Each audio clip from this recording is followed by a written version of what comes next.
in Thai society, we are compromised. We compromise and we split the power.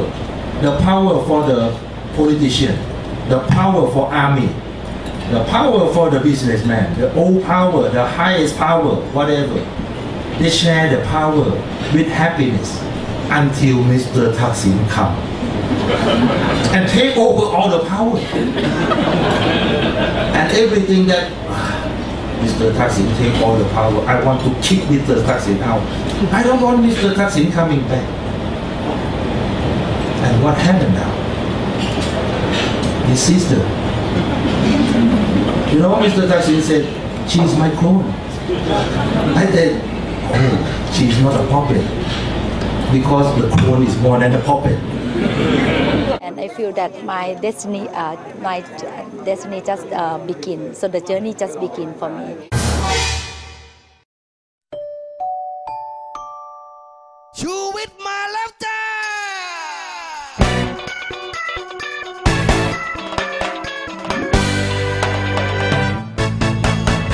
He challenged the authority, in this case the police, and I think he was bold enough to expose the police corruption. Certainly he portrayed himself as victim, but of course he is a crook who is turning into a crusader, because he realized that he has done a lot of what do you call exploitation of young women.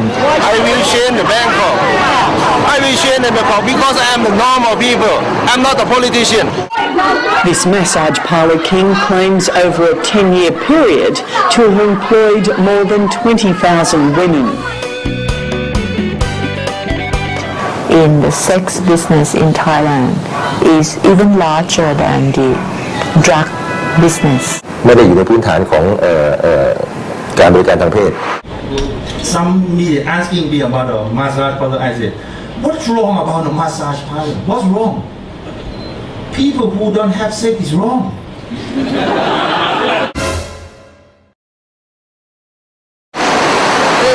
This is one of the half a dozen clubs that Chuwit owns and is now trying to sell. More than 100 women work here in shifts throughout the day and night.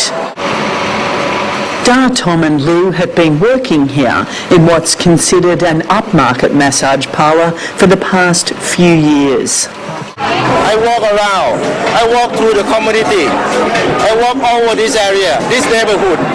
I explain them this time, you've got to give the right to the normal people. He's amongst friends, both local and Farang, as foreigners in Thailand are called.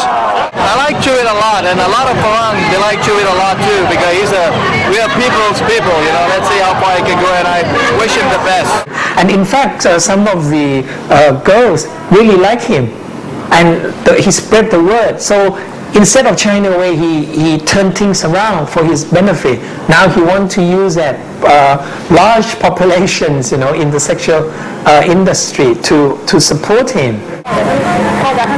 When Chuwit first began his campaign to expose corruption, he embarrassed police. This is footage of him being taken to hospital after he was found dazed and wandering alongside a highway on the outskirts of Bangkok. Chuwit's detractors accused him of staging his own kidnapping by the police to appear persecuted. Chuwit rejects that claim, but willingly admits that in Thailand it is safer to operate in the limelight than in the shadows. That's the way we fight with the system in Thailand. If you keep your mouth shut, you know, if you keep yourself quiet, and that time, if you keep yourself low profile, maybe you have been killed. Somebody said, oh, nobody can fight with the police. I said, I can do, you know, fight with the big guy, you know, yes, I can do. Chuwit has worked the media, and the media has responded. So he should be credited in that narrow sense that he was the one who blew the whistle, you see. But in Thailand, Thai culture, we do not have a tradition of whistleblower, you know, so it's rather exceptional. In that sense, Chuwit caught the public imagination, and he, as usual, he exploited it. After 1 month in prison, Chuwit came back fighting. He declared war against the police and the then police chief.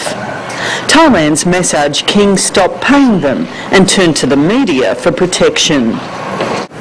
ตายเป็นตายวันนั้นแหละครับที่วันที่ผมตัดสินใจพูดแล้วผมก็รู้อยู่แล้วว่าเมื่อผมพูดเนี่ยอนาคตจะเป็นยังไงธุรกิจผมจะต้องล้มนะครับผมจะต้องถูกเล่นงานผมรู้อยู่แล้วครับเพราะนี่เป็นธรรมชาติของประเทศที่ยังพัฒนาอย่างประเทศไทยอยู่ And when I put the dog in the poster, you know, everybody, what you doing, Mr. Chuwit? Why you take the picture of the dog? You should take picture with the old people.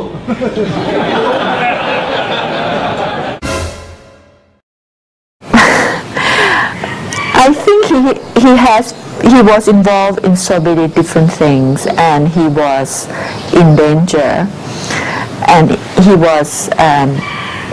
was sued for very serious charges of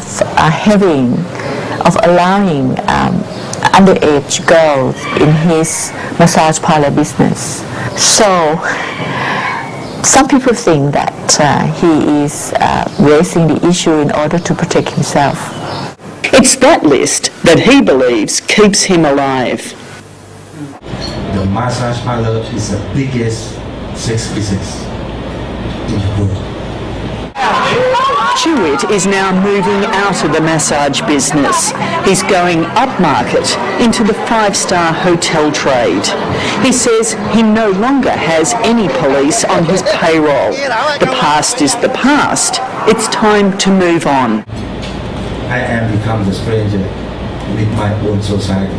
Mr. Chuwit Kamolvisit, a former brothel owner and pimp.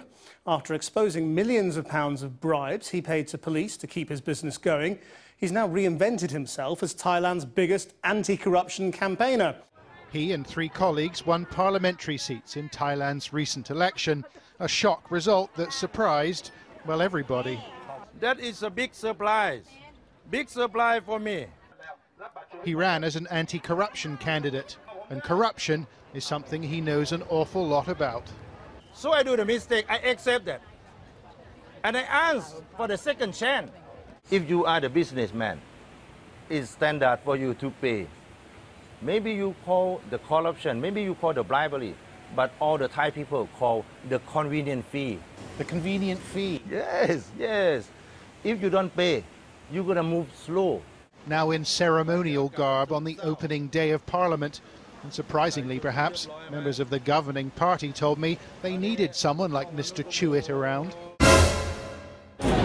So some people asking me how long you're going to stay in politics. Excuse me, I don't take politics, it's my professional. I take it like a mission.